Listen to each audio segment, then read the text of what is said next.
Landfill site workers have locked up the Kumasi landfill site, leaving almost 200 sanitation trucks stranded. This move is in demand for the landfill workers' unpaid salaries. Love FM's Prince Appiah is following the story and joins me with update. Hello, Prince. Yeah, hello, Bennett. Hello, Prince. Yeah, hello, Bennett. Can you hear me? Can you tell us what the situation at the landfill site is now? Yeah, Bennett, I would say that at the landfill site at Owusu, close to Dompase, currently the place is choked. I'm saying it's choked because over 150 trucks are currently lined up there because the workers of the landfill site say they are not going to allow them to go in there to dump sanitation waste over there. Their reason is that for the past 7 months, they've not received their salaries. And anytime they go to their employers who are J. Stanley Owusu Waste Management Company Limited, they always go to them, demand for their salary. What they tell them is that they are also expecting money from their contractors, who is the KMA, who gave them that contract for over 3 years now. They have also not received any money from them. So it is very difficult for them to also pay their workers. And I've been trying to speak to the manager of J. Stanley Owusu, and some few minutes ago, he tells me that he managed to pay the workers since from 3 years now till last 7 months, which he thinks that his financial strength is very weak, and he cannot continue again, and that is why the workers today have decided to not work, close down, lock up the place, not allow any sanitation trucks to come in to offload any sanitation waste at the landfill site. I should say that even residents around the area are very worried about the situation because right there, the stench that emanates from the trucks that have lined up there to the neighborhood is very unbearable. And for them, they say, one man I spoke to said that her daughter was even sick and he had to take the daughter to the hospital early this morning because of the situation there. Some drivers have been there since as early as 5 a.m. and they are still there around the landfill site waiting for perhaps maybe a miracle could happen for the place to be open so they can dump their waste and leave the place. So, Bennett, that is the situation at the landfill site in Kumasi. Prince, can you tell us how long they will continue with the protest and what they intend to do if their demands are not met? What they tell me is that they are going to continue. They are not going to open up the place. They are waiting for the employers to come and then pay them. For them, the only thing that would allow them to open up the place is their money. And they are taking their money today. Even if they get the money tonight, they would work. Again, what they are saying is that they don't want any check. So perhaps they go to the bank and it will bounce. They want everything cash down. They take their money and then they go back to work and then open up the landfill site for the waste management companies to dump their waste there. Okay, so Prince, what are residents doing about this? Those who need to have their dustbins cleared and all that. How are they going about it? As I said earlier, some residents that I spoke to are very worried about the situation.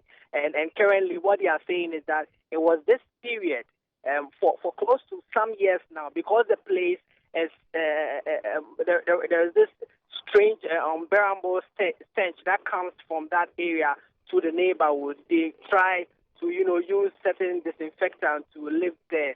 But it was this period, this Ramadan, that the place has become a little bit cold for them to be able to stay there. And this situation has come to, destroy everything. So living in that area is very, very difficult as I speak to you now. And the residents are saying that they plead with authorities to come to their aid, pay up these people so that these waste management trucks will just come offload the waste, then leave the place. Because as of now, it is there, and it has been there since 5 a.m. And all the residents, as I got there, they are all out there complaining and talking among themselves, one after the other.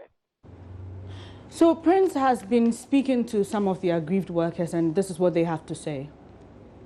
Let walk room hanging. As I TV, Mama.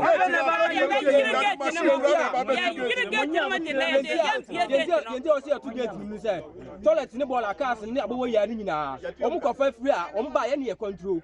Says now you say in this car, so you ain't him control him, and was a cross gate, until some bet you cannot. You may be any idea. To a kind of layer, Omcas and night crime of him side the 3 days, and today night, 3 days. We are able to do it. And go simple, you know, money in the The Food and Drugs Authority is warning consumers to be wary of meat they consume in this season. This followed destruction of some seized unwholesome meat in Accra. This may be as a result of the strike by veterinary technicians. Now let's speak with Inshira FM's Kofi Asante. Hi, Kofi. Yeah, hi. Good afternoon. Good afternoon. You have been monitoring the vets. What are their issues exactly? Well, the Ghana Veterinary Medical Technicians Association, if you recall, for about 1 month now, exactly on the 18th of November, they called a press conference to register their displeasure about an unpaid market premium due them. And according to them, negotiations from the Labour Commission as well as the Fair Wages and Salary Commission has not been yielding any results. And as such, at a point in time, the ministry gave them some period of time to give them some chance so that they can do the negotiation from the Ministry of Health. Now, according to the original chairman of the union, Mr. Kofi Ajiman Boateng, he tells me that for almost a month now, they've been waiting, hoping that authorities will come out with some better answers to their questions and issues. But it appears they've been adamant to them. And therefore, from today, we are declaring what they call a partial strike. And in view of that, they will be going to work late instead of the normal 4 a.m. working time at the various departments. They'll go to work by 8 o'clock in the morning and close by 4. Then when they go, they'll be wearing red bands. And also from 1st of January, after the holiday on the 2nd, they will declare a full indefinite strike action to register their displeasure. Then what they tell me is that they are expecting the Ministry of Health to also come out to tell them something. But unfortunately,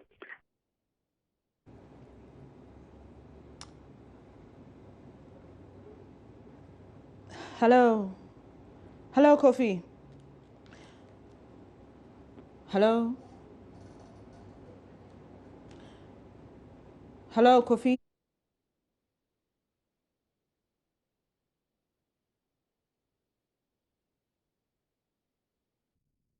Well, we have lost Kofi on the line. That will bring you details of that story later. The Electoral Commission has reviewed its decision to create 30,000 polling stations for the 2016 elections. The EC will instead create 29,000 stations for next year's presidential and parliamentary polls.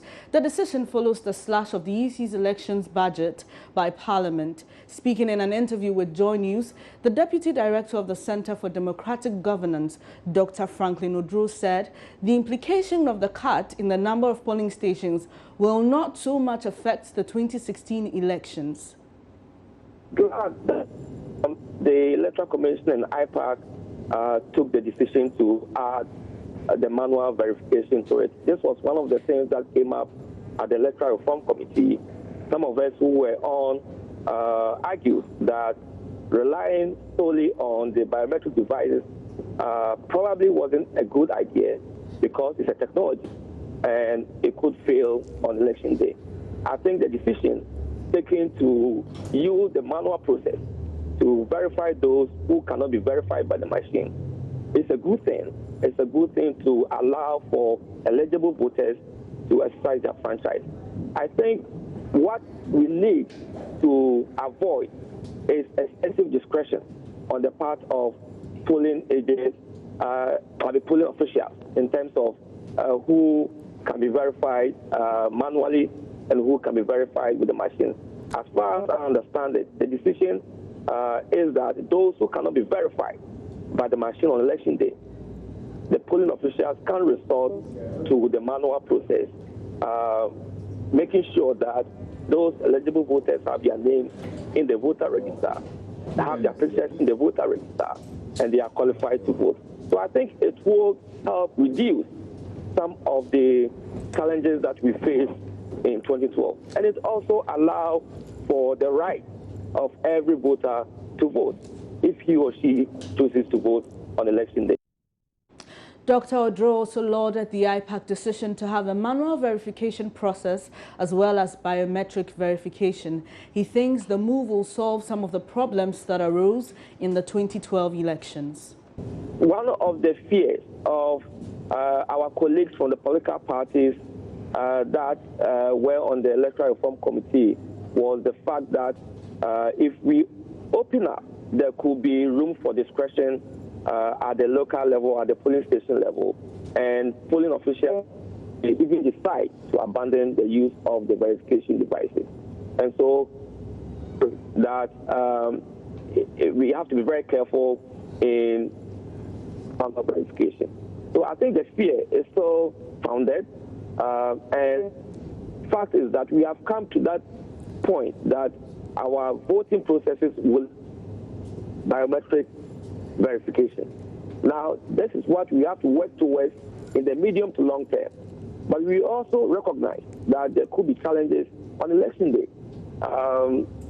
Some people cannot be verified for genuine reasons. Should we say that we should not allow them to vote even if they have their names and pictures in the voter register? I do think, so. Again, this was one of the issues that the Electoral Reform Committee discussed and made recommendations for the Electoral Commission to consider. And I do believe, if I recall correctly, this was one of the recommendations that we put forward. Overvoting, in our instance, should be looked at by looking at votes that are in the ballot box as against those that have been verified. And I think it is one step forward. Electoral process is a continuous process. It's a human endeavor. We learn from it day after day. And I do believe that this is a lesson from 2012.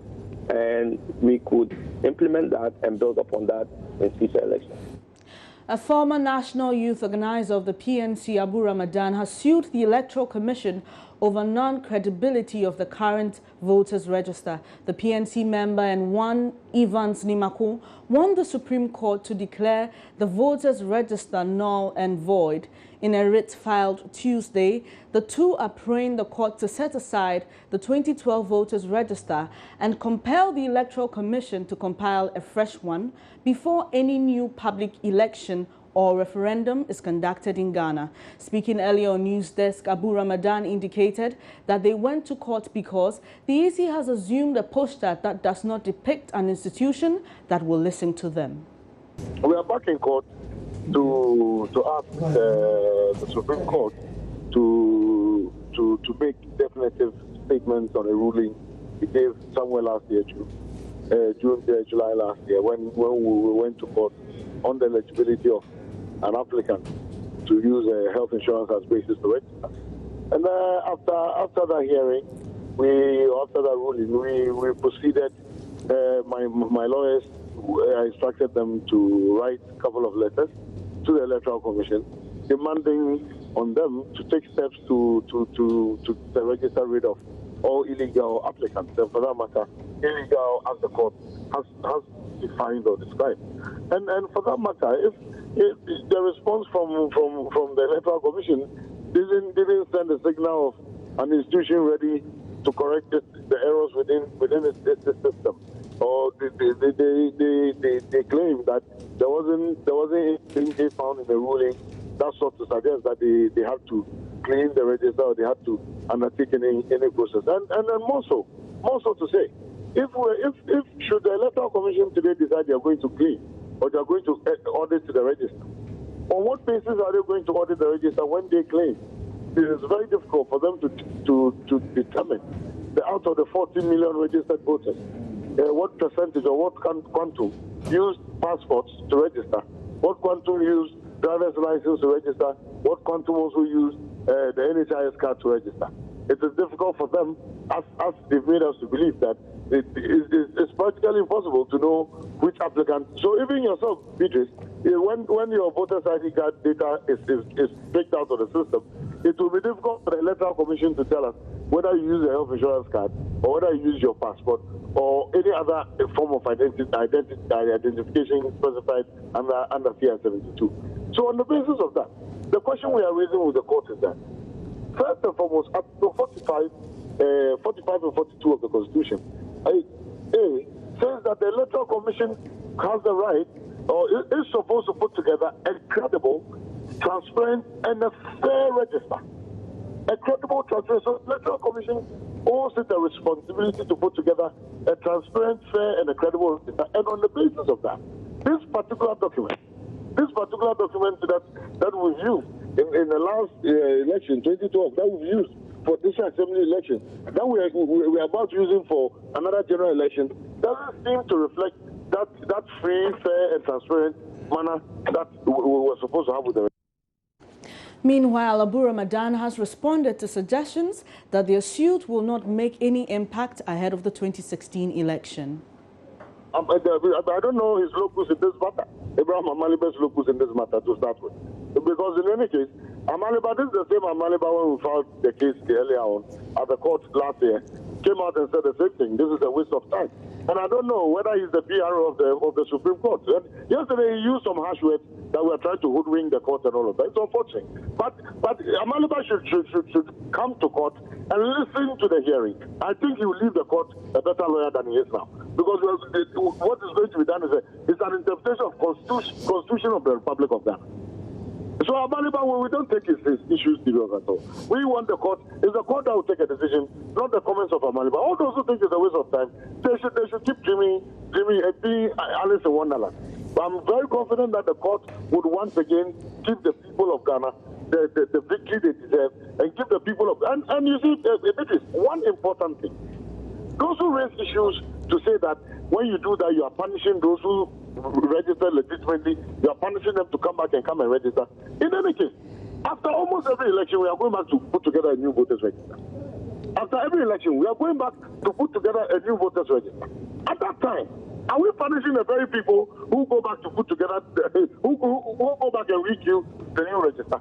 Secondly, those who use health insurance probably might own passports, might own other forms of identification, stated in CR 72, and for that matter, isn't it good that we give them that opportunity to come back and re-register and make their registration legitimate?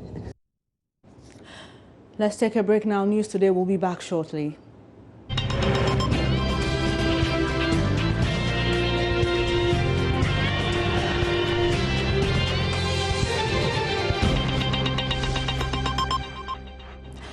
The Royal Regent of Dagbon and the acting president of the Dagbon Traditional Council, Kampankuyana and Dani Yakub Abdullahi, has announced his intention not to celebrate this year's Damba Festival in Yendi Township, which starts from today. The Dagbon Regent, in a statement signed, says this intention has been necessitated as a result of the difficult circumstances Dagbon finds itself.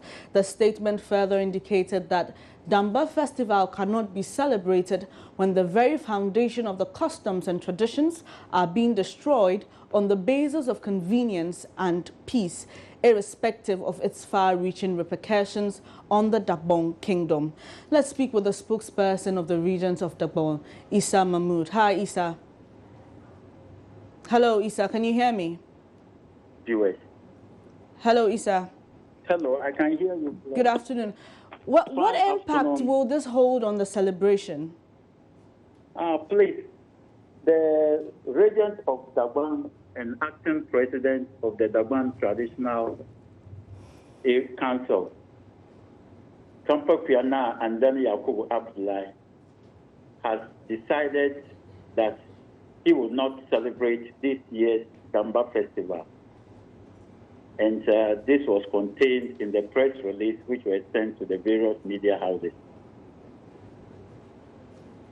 So how long? Reasons were Please taken, continue.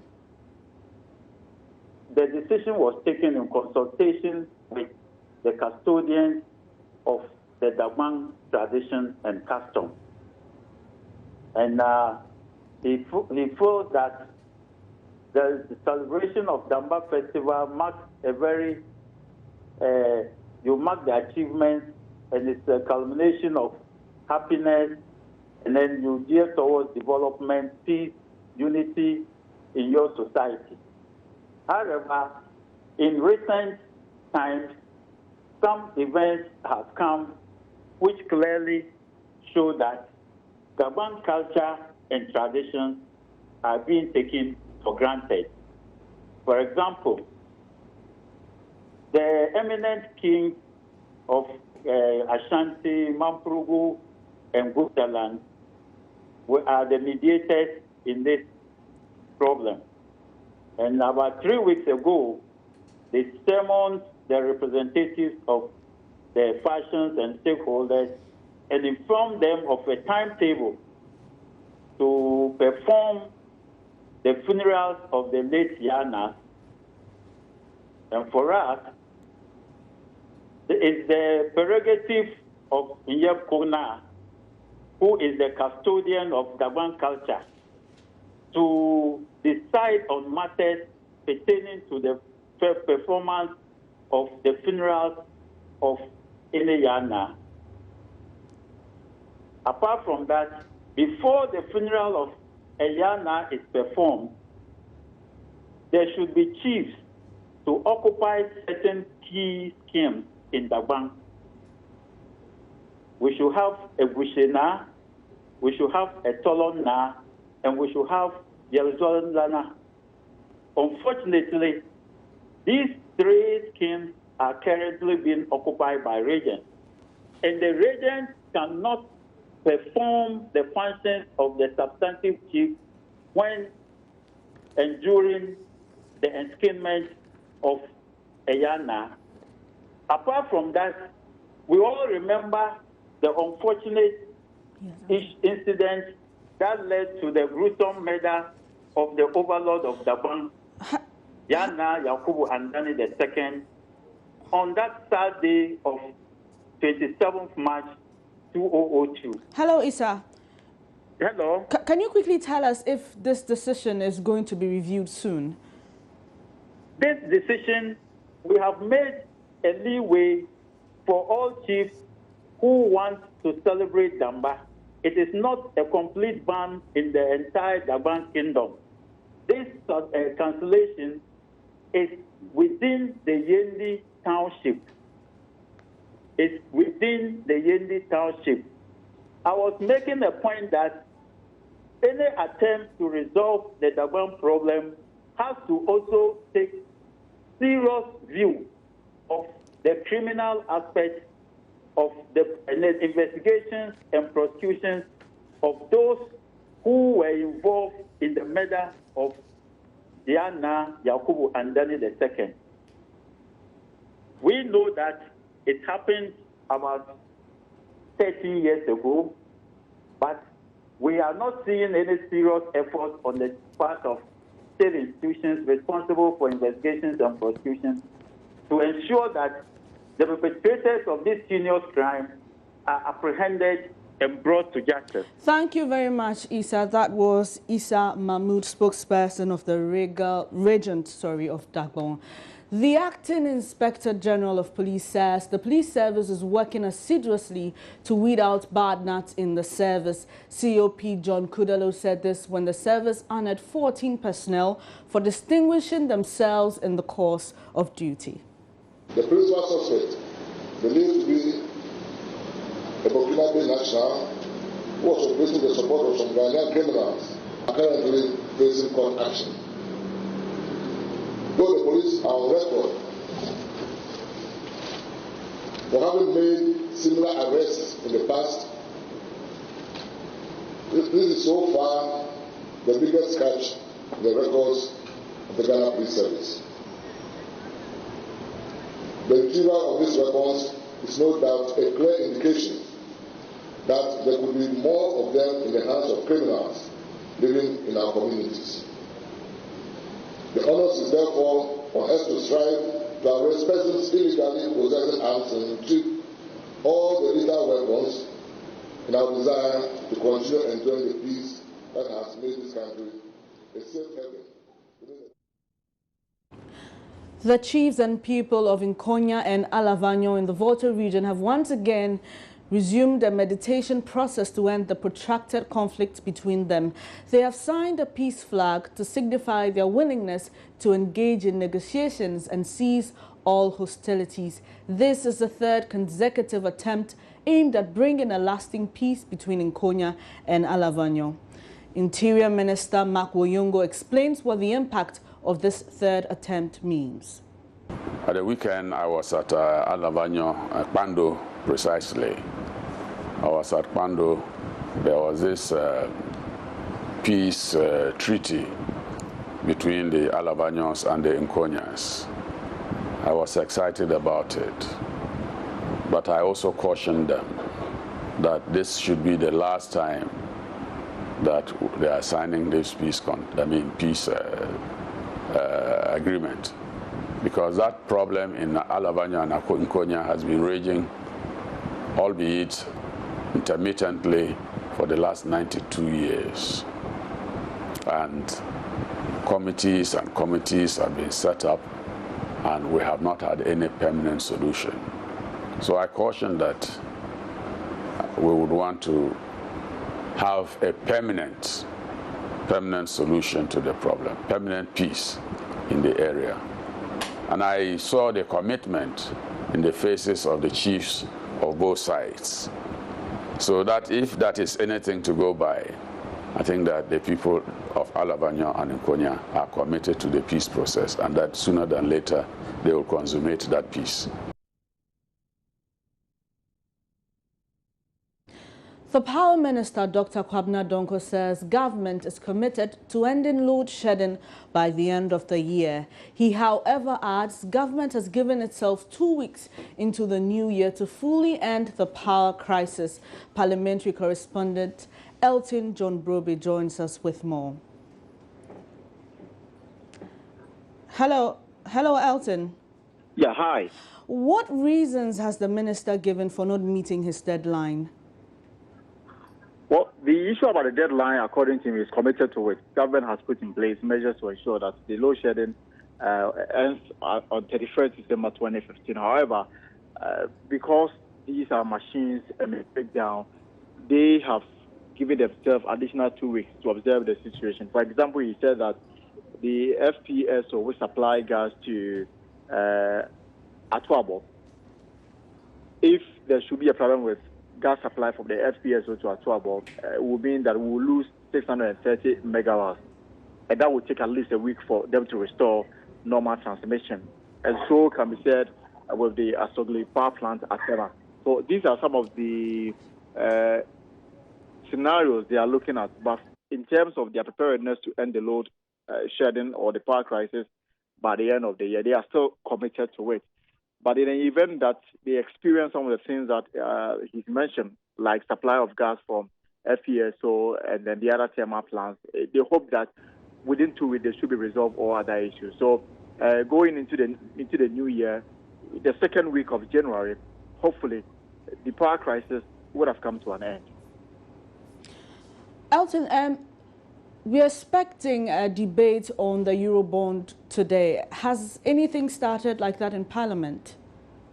No, we've not gotten there yet, but there is a motion on the order paper for the question to be put. Remember yesterday they had the debate when the matter was put before the consideration of Parliament. And at the end of the day, the minority made their position clear on the matter, which resulted in the House adopting the head count for the approval. The head count came out in favor of the minority, but they did not have the required 50% of all members of Parliament to take such a matter. So that head count was declared null and void.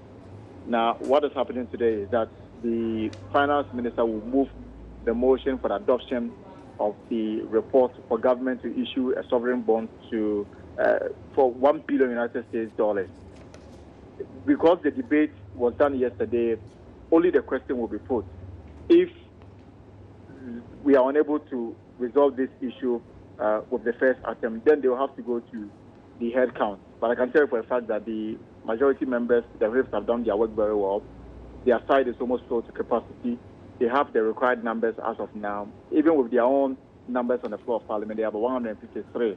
And they require just 50% of all members of Parliament, which is 138. So they have the numbers to see through the passage of this sovereign bond guarantee government. It's requesting Parliament to approve so they can issue a Euro bond of up to $1 billion United States. But we are yet to get to that point. But it's looking good on their side for them to get through with this particular motion. Thank you, Elton. That was Elton Brobe, our parliamentary correspondent. We'll be back with business.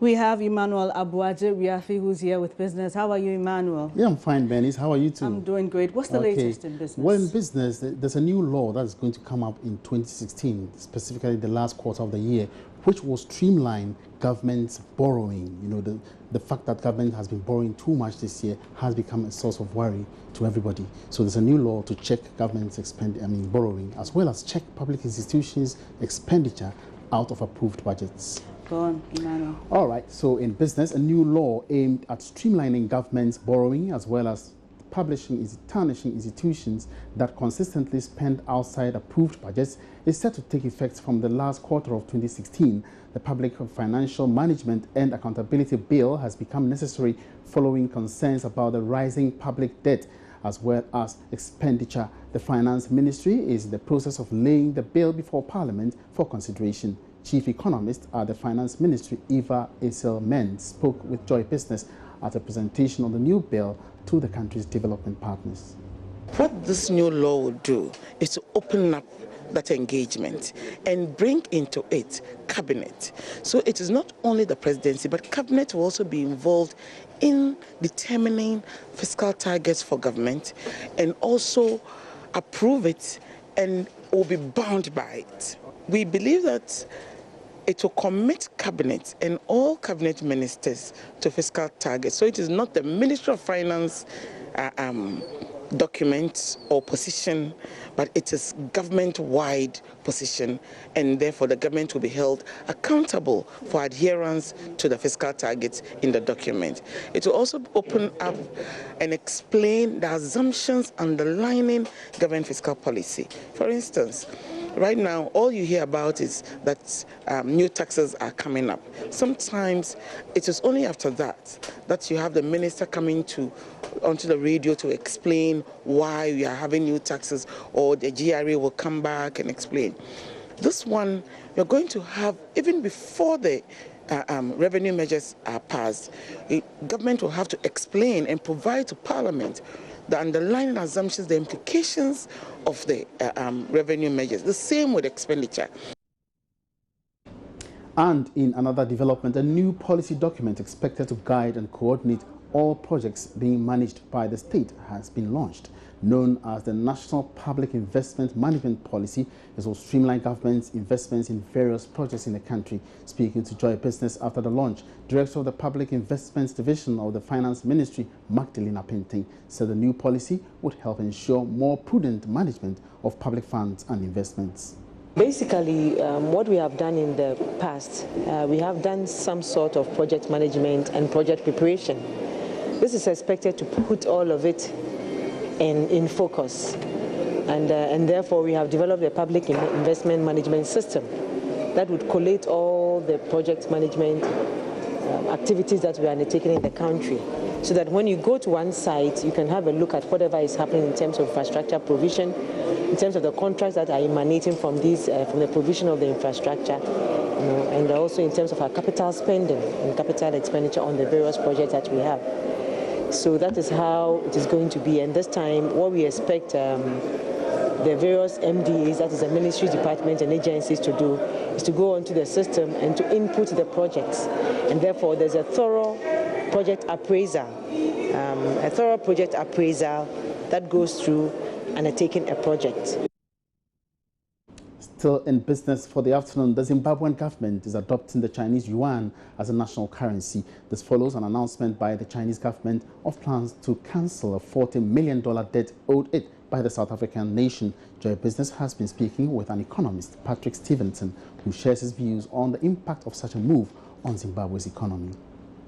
If you begin to adopt a certain country's currency, as it were, as a medium of exchange in your own economy, what it means is that you don't print that currency, and so you subject your economy to the dictates of the monetary policy of the country that prints that currency. Okay, it is for this singular reason that most of the countries that depend on the dollar as a medium of exchange, and if you have a lot of dollars in your economy, it is for that reason that these countries struggle, because then you are pretty much left at the dictates of monetary policy that's in the US. Okay, and so I'm not too sure how the Zimbabwean economy wants to deal with it, but what I can see directly is that they will begin to lose, the monetary policy authorities will begin to lose some level of control that they have in using monetary policy to stimulate economic activity when they find themselves in any of the challenges that the economy is currently faced with. If, for example, monetary policy would dictate that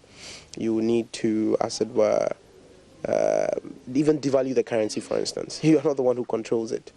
And so you are unable to do that, to even support and boost up local domestic production and exports. Besides that, if you have any dictates in terms of policy and currency supply in Beijing, I mean, that is equally going to have an effect on you. And that's all we have for you by way of business for the afternoon. Do join us again at 7 p.m. for more business updates. Good evening. Good afternoon, sorry.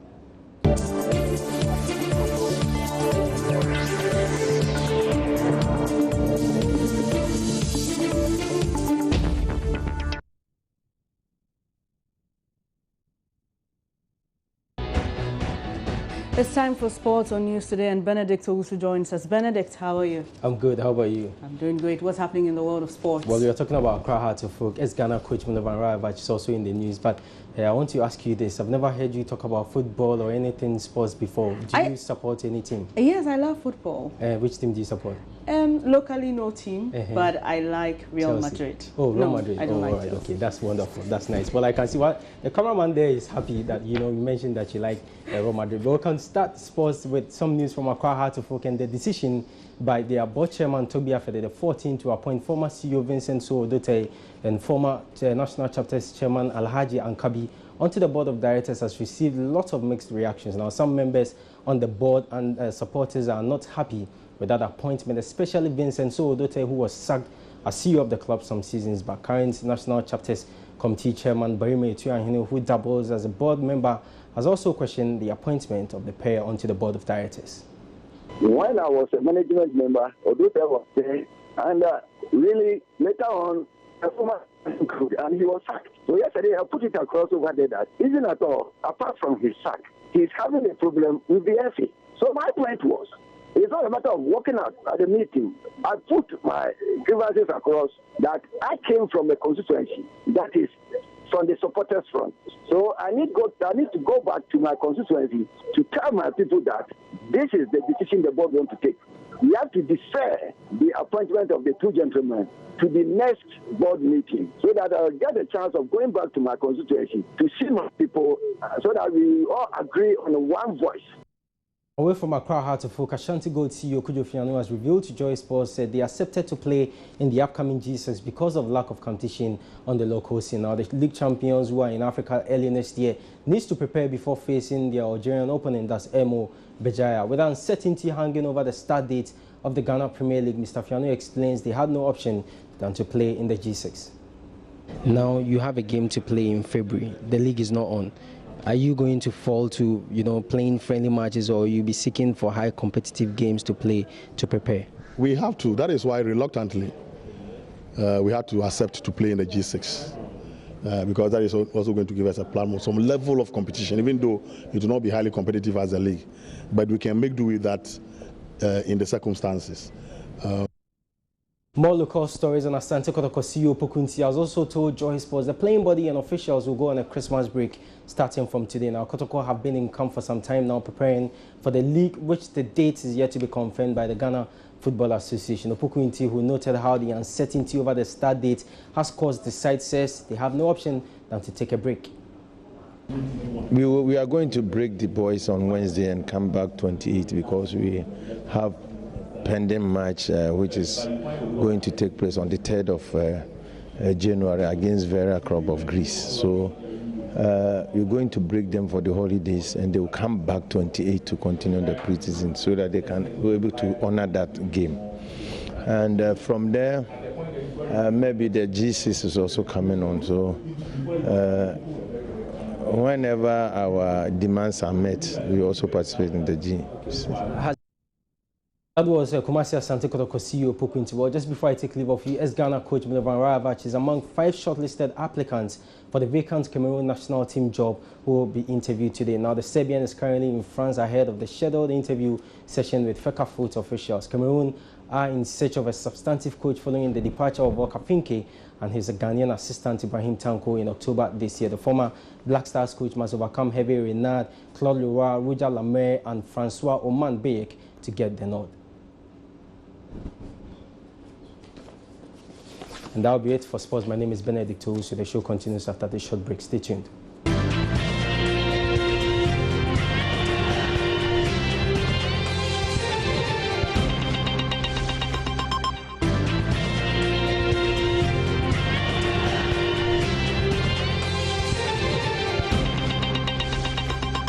Welcome back. Entertainment News is on with Becky. So, President Kwadwo turned 77 years old December 8, and the celebration of his birthday appeared to have been low-key. But Uncle Bo White and his team at Roverman Production last night put together a celebration for him.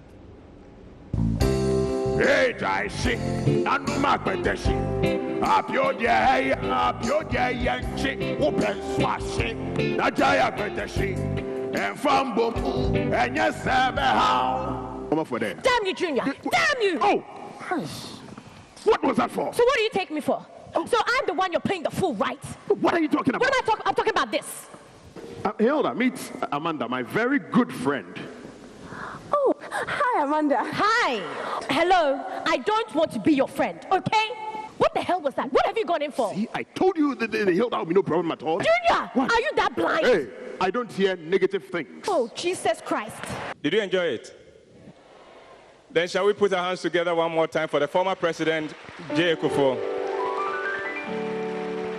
This is for him, and this is to him.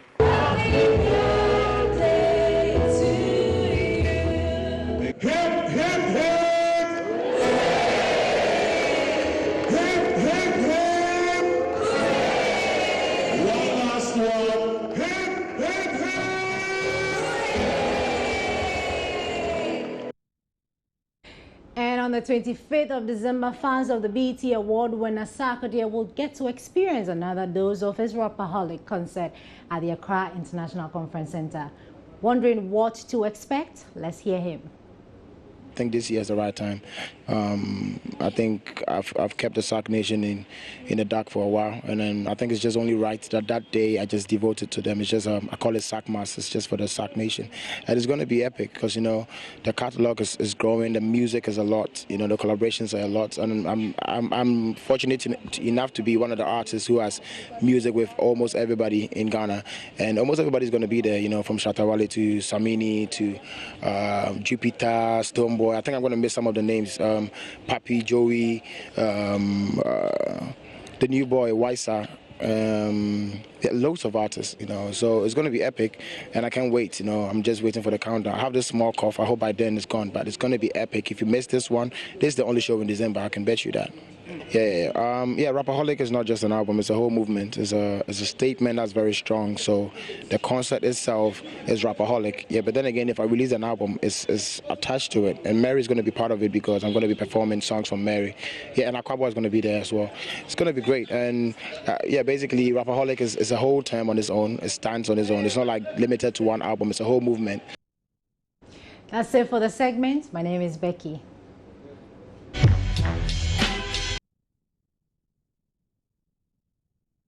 That'll be all for this edition of News Today. For more news, log on to myjoyonline.com.